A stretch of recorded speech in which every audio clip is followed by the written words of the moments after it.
Good morning, church. Good morning, children. How are you today? Look, how many special people we have in this group today. How many of you are special? Let me see your hand. Put it up, let us see. All right. We have just a few special children. How do you know you're special, Kristen? Your mommy told you that.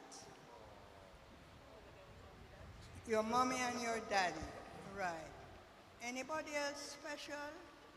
Aye, how you know you're special, darling? Are you special? God gave me life. What? God gave me life. God gave him life. Great. Every one of you here is special. There is no one just like you.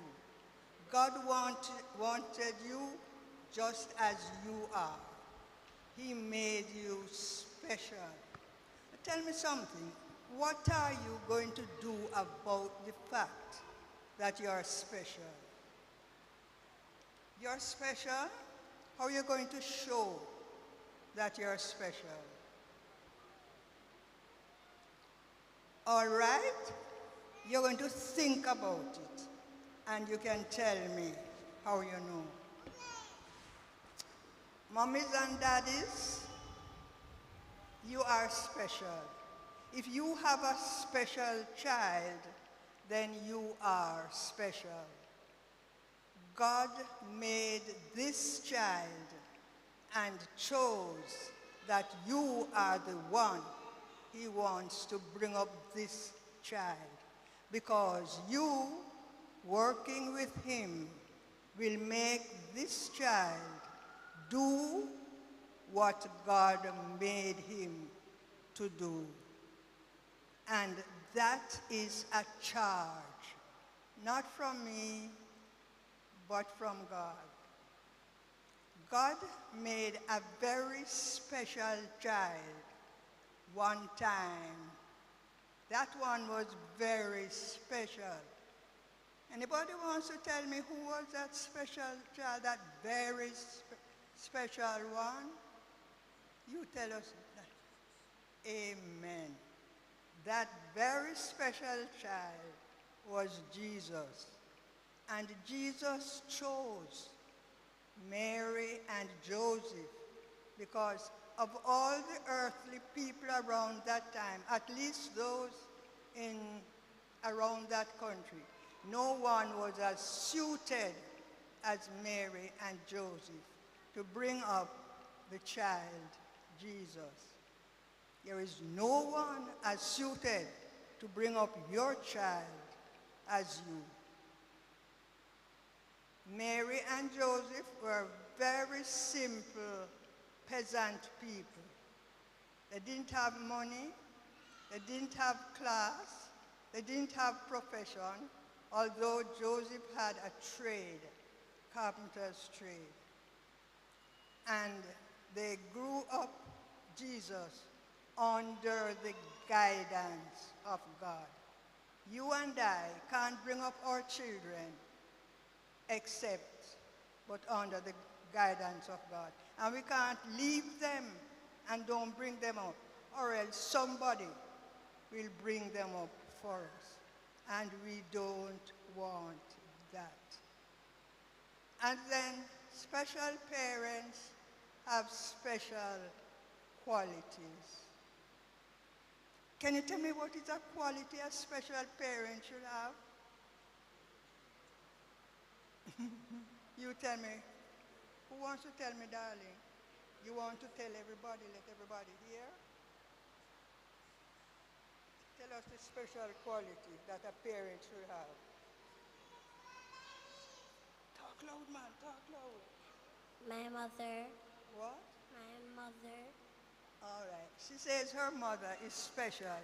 She didn't tell me the special quality that her mother should have.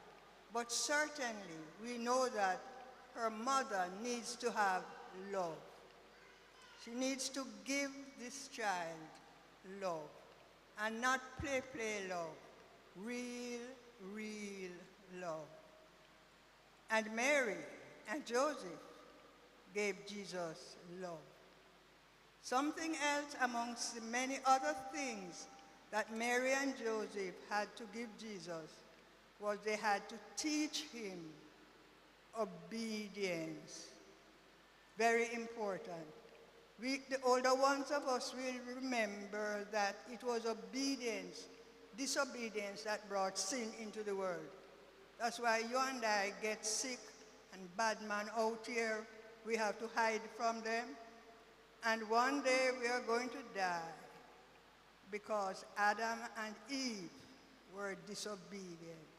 We don't want to be disobedient.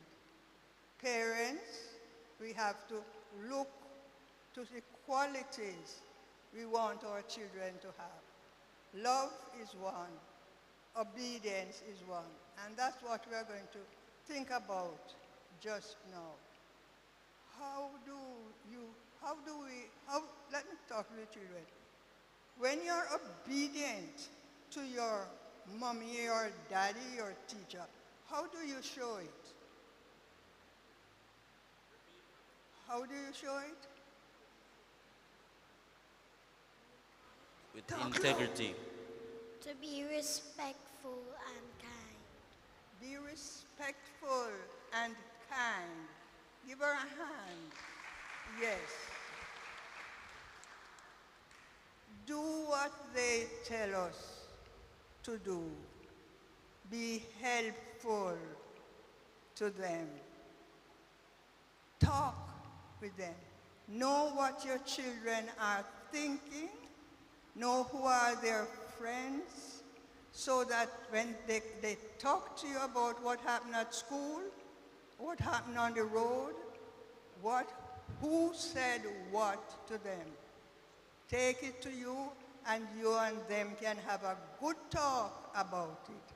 And you can use that opportunity to guide them. Let us look at Jesus as he grew up. We see him at 12 years old in the temple, talking with the doctors and the big people there. Everybody was surprised to see him talking, asking, and answering questions so well. He was such a bright boy. When they asked him why he was there, he said he had to be about his father's business. Very early, he learned who was his father. His father had business for him to do, and he really had a big business for him to do. Look at him at home. Jesus was one of those young men who left home late. He left home at about 30 years of age. And right there in his home, everybody thought of him. He was so obedient to his parents. He was so helpful. He was so loving. Everybody pondered how he was so wise and how he was so good. And his mother watched him and thought about the son that she was bringing up. Mommy, Daddy, we have to watch these children. We have to talk with them. We have to be their friends. So they come and tell us every little thing and every big thing. And when you tell Mommy and Daddy the big things and the little things, they can help you choose what you may do with something that is not so good.